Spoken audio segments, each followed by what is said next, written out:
আমি আপনাদেরকে শেখাবো কাম তারাকু ফি জান্নাতি ওয়া উয়ুন। এই আয়াতটির উপর ফুদের কি হয়। আমি আবারও বলছি, কাম তারাকু ফি জান্নাতি ওয়া উয়ুন।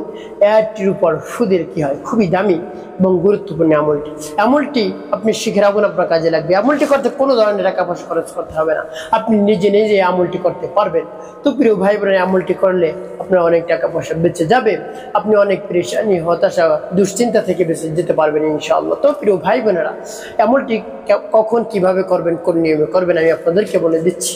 তাই বিস্তারিত জানার জন্য, আমলটি শিখে রাখার জন্য ভিডিওটি না টেনে না কেটে শেষ পর্যন্ত দেখার অনুরোধ থাকবে, তাহলে আপনি সঠিক নিয়মে এই আমলটি করতে পারবেন। তো প্রিয় ভাই বোনেরা, আমি শুরুতেই বলবো কিভাবে আমলটি করবেন, তারপরে বলবো আমলটি করে কিভাবে আপনি উপকৃত হবেন। তো প্রিয় ভাই বোনেরা, তাহলে চলুন জেনে নেওয়া যাক কিভাবে আমলটি করতে হবে। যখন আমলটি করবেন, এর পূর্বে আপনি উত্তম পজি করবেন, পবিত্রতা অর্জন করে পবিত্র স্থানে বসবেন। তারপরে আপনার জীবনের সমস্ত গুনাহের কথা স্মরণ করে মহান রব্বুল আলামিনের কাছ থেকে ক্ষমা প্রার্থনা করবেন। হে আল্লাহ, আমার জীবনের সমুদায় গুনাহ খানা মাফ। আমি জীবনে যত ধরনের অন্যায় অপরাধ করেছি, ছোট বড়, দিনে রাতে, প্রকাশ্যে গোপনে, সব ধরনের গুনাহ খাতা মাফ করে দিয়ে আমার অন্তরকে পাক পবিত্র বানিয়ে এবার মহান রবের কাছে বলবেন। তারপরে আপনি তিনবার নবী সাল্লাল্লাহু আলাইহি ওয়াসাল্লামের মুহাব্বত নিয়ে, ভালোবাসা নিয়ে দুরূদ শরীফ পাঠ করবেন। সাল্লাল্লাহু আলাইহি ওয়াসাল্লাম, সাল্লাল্লাহু আলাইহি ওয়াসাল্লাম, সাল্লাল্লাহু আলাইহি ওয়াসাল্লাম। এভাবে যখন ইস্তিগফার এবং দুরূদ শরীফ পাঠ করা হয়ে যাবে, তারপরে আপনি কোথাও ফু দিবেন না। তারপর আমার দেখার নিয়মে সেই আয়াতটি আপনি পাঠ করবেন। সেই আয়াতটি যখন পাঠ করবেন, তখন মনে মনে নিয়ত করবেন, ভাববেন, চিন্তা করবেন। তারপরে মনে মনে মহান রব্বুল আলামিনের কাছে দোয়া করবেন, হে আল্লাহ, আমার সমস্যা দূর করে দিন। এই কালামের বরকতে আপনি সেই সমস্যা দূর করে দিন। তারপরে আপনি সেই আয়াতটি পাঠ করবেন। আমি আপনাদেরকে বলে দিচ্ছি, অতি সহজে আপনি আমলটি মুখস্থ করতে পারবেন, শিখতে পারবেন। যেমন বিসমিল্লাহির রহমানির রহিম, কাম তারাকু ফি জান্নাতি ওয়া উয়ুন, কাম তারাকু ফি জান্নাতি ওয়া উয়ুন, কাম তারাকু ফি জান্নাতি ওয়া উয়ুন। আয়াতটি পাঠ করার ফুদে, তারপর আপনি আবারও পাঠ করবেন, বিসমিল্লাহির রহমানির রহিম, কাম তারাকু ফি জান্নাতি ওয়া উয়ুন, কাম তারাকু ফি জান্নাতি ওয়া উয়ুন, কাম তারাকু ফি জান্নাতি ওয়া উয়ুন।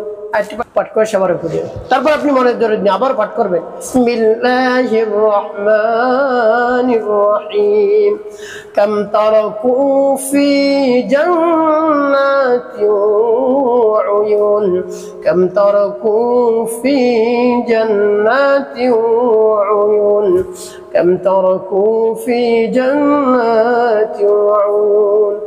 পাঠ করা শেষ। আবার প্রিয় ভাই বোনের, অন্য একটি নিয়মে আমলটি করতে পারেন। কেমন?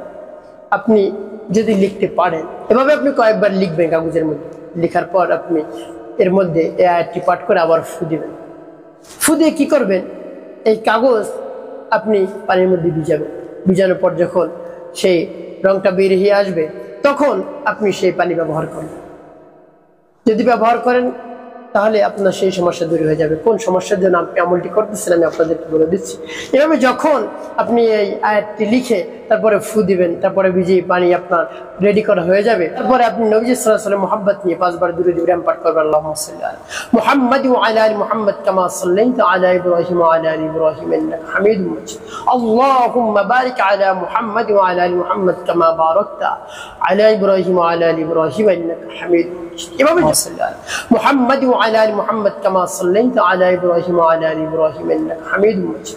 আল্লাহুম্মা বারিক আলা মুহাম্মাদ ওয়া আলা আলি মুহাম্মাদ কামা বারাকতা আলা ইব্রাহিম ওয়া আলা আলি ইব্রাহিম ইন্নাকা হামিদুম মাজিদ। এভাবে সাল্লি আলা মুহাম্মাদ ওয়া আলা আলি মুহাম্মাদ কামা সাল্লাইতা আলা ইব্রাহিম ওয়া আলা আলি ইব্রাহিম ইন্নাকা হামিদুম মাজিদ। আল্লাহুম্মা বারিক আলা মুহাম্মাদ ওয়া আলা আলি মুহাম্মাদ কামা বারাকতা আলা ইব্রাহিম ওয়া আলা আলি ইব্রাহিম ইন্নাকা হামিদুম মাজিদ। এভাবে যখন দুরূদ ইব্রাহিম 5 বার পাঠ করা হয়ে যাবে, 2টি ফু পানির মধ্যে দিবেন। তো প্রিয় ভাই বোনেরা, আপনার এভাবে করে আমলটি করা হয়ে গেল। কোন উদ্দেশ্যের জন্য আপনি আমলটি করলেন আমি আপনাদেরকে বলে দিচ্ছি। তো প্রিয় ভাই বোনেরা, এভাবে আমলটি করলে আপনার অনেক টাকা পয়সা বেঁচে যাবে ইনশাআল্লাহ। এটা হলো যদি কারো আমাশা হয়, ডায়রিয়া হয়, কোনোভাবেই কমছে না, এভাবে এমনভাবে আমাশা হয়েছে কোনোভাবেই কমছে না, এভাবে যদি আপনি আমল করতে পারেন, মহান রব্বুল আলামিনের উপর পূর্ণ বিশ্বাস এবং আস্থা রেখে অবশ্যই সেই ডায়রিয়া বা আমাশা রোগ ভালো হয়ে যাবে ইনশাআল্লাহ। তো প্রিয় ভাই বোনেরা, সেই পানি আপনি বারবার খাবেন, কয়েকবার খাবেন আপনি। তো কিছুদিন আপনি এভাবে খেতে থাকুন, তাহলে আপনার সে আমাশা তারপরে ডায়রিয়া ভালো হয়ে যাবে ইনশাআল্লাহ। পরিপূর্ণ বিশ্বাসের সাথে আমলটি করুন, আপনি উপকৃত হতে পারবেন। একটি কথা মনে রাখবেন, 5 ওয়াক্ত নামাজ আদায় করবেন, মানুষের কল্যাণে খেদমতে বেশি বেশি কাজ করবেন, অবশ্যই আপনার জীবন সুখময় এবং শান্তিপূর্ণ হবে ইনশাআল্লাহ।